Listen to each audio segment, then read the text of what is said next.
Hey guys, all right, so in this video, I'm going to give you almost two, I guess, ways to do a walking meditation and a prayer with a visualization that has to do with sacred geometry. And I'm also gonna give you an example of like witnessing miracles how to. Okay, so the story kind of goes together. All right, let's start with sacred geometry.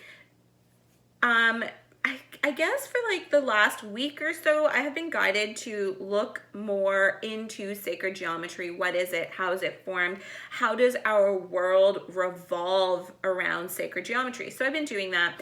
And wow, like my life spiritually has changed a ton. The end of 2019 and 2020 have been, I think for all of us, it's been quite like with this whole COVID thing, things have changed so much. I am talking just personally, spiritually.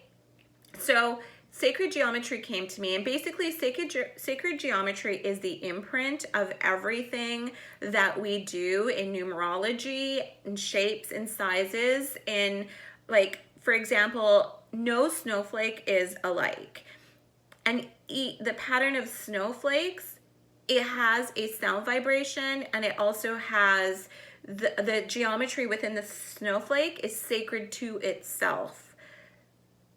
Trees, the rings that you see, their lifespan, that's sacred geometry. Sacred geometry comes from trees.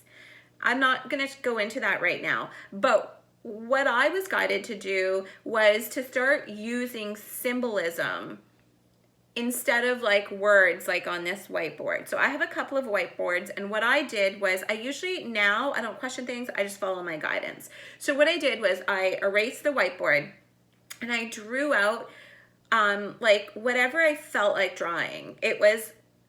And to me, so there's like circles, squares, stars, the moon, sun, flower, there's dots, there's lines on there, because all of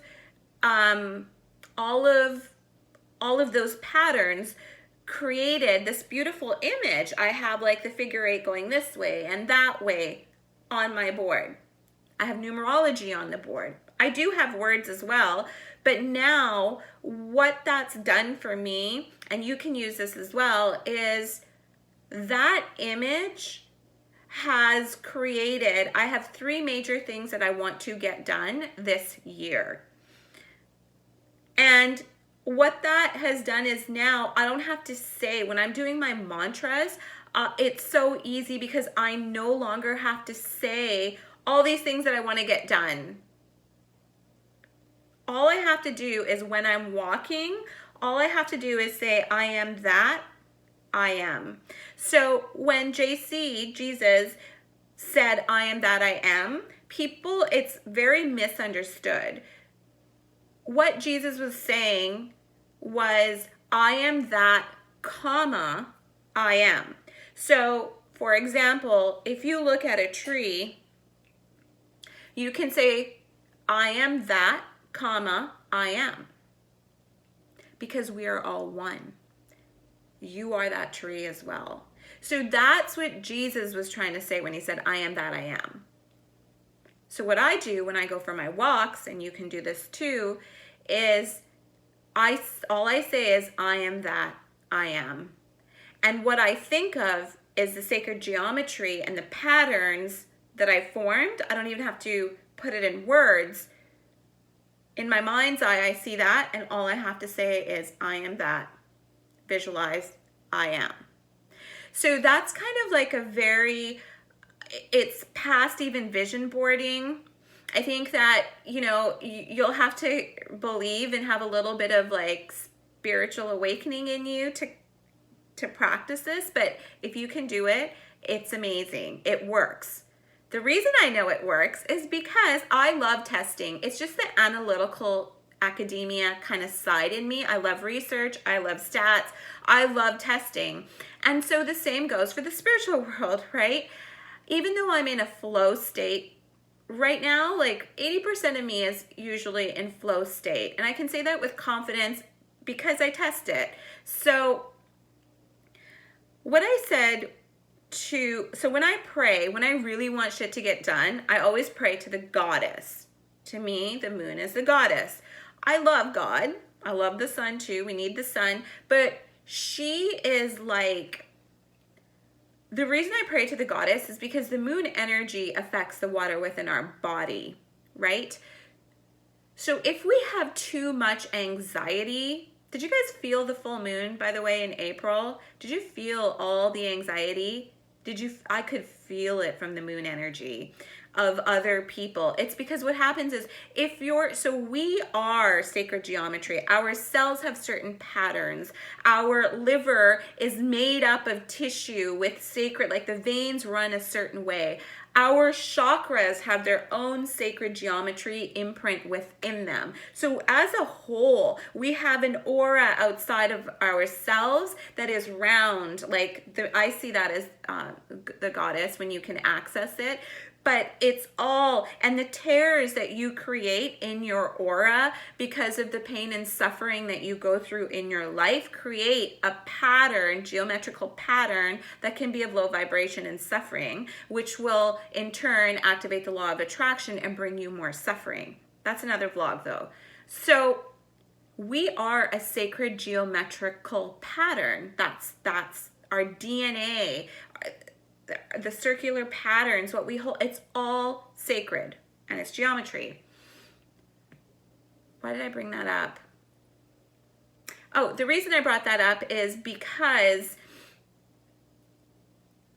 anyways, let's get back to the proof. Why I wanted to access, I was talking about the moon. Sorry guys. So the reason I always pray to her is because she activates even in our aura, and our body's made out of water. So the reason anxiety gets higher during a full moon is because she pulls the tides, right? Like she has that powerful energy to increase anxiety within us when there's a full moon because her light is expansive. So, and our body will react to it because we're like, 70% water or something like that. So I always pray to her when I want shit done. So what I said was, Goddess, give me a sign. And normally I will say, give me a sign in your way. You do it your way. And I know when she's given me a sign because with my intuition, I'm like, oh, that was her sign. But this time I said, give me a sign that my sacred geometry that I have drawn on my board and what I'm praying for will happen. I know there's no such thing as time, but I have visions of like a visualization of when things will happen. And the visualization for me is about me and my body. Like I look in my visualization thinner. So that gives me, okay, so that'll happen maybe in 3 months because I am on a journey of weight loss right now. So that to me is timelines, intuitive timelines. So what I said to her was, okay, this time I want a flower. I want a flower. I want you to send me a flower. I get a flower from somebody or some sort of sign, but it needs to be a flower. And with this COVID thing, who's going to give me a flower? So I kind of made it difficult. I kid you not. 2 days later, I was up in the shower like I normally do before I meditate. And I just looked over to my glass, and with the steam, there was a flower drawn out. And I was just in awe. And I knew, and because your gut tells you, and I had smile and happiness and like run over my body, and I was already in water. Water is sacred itself. And I just was like, oh my God, she just gave me a flower. So that is an example of witnessing miracles. Sometimes things don't happen the way we want them to happen. Like I wanted a physical flower given to me to tell me that sacred geometrical shapes and that image that I've drawn is going to come to fruition within a timeline. She didn't give it to me the way I visualized it because that's kind of my ego too, right? But she gave it to me in her own way. Love you guys. Bye.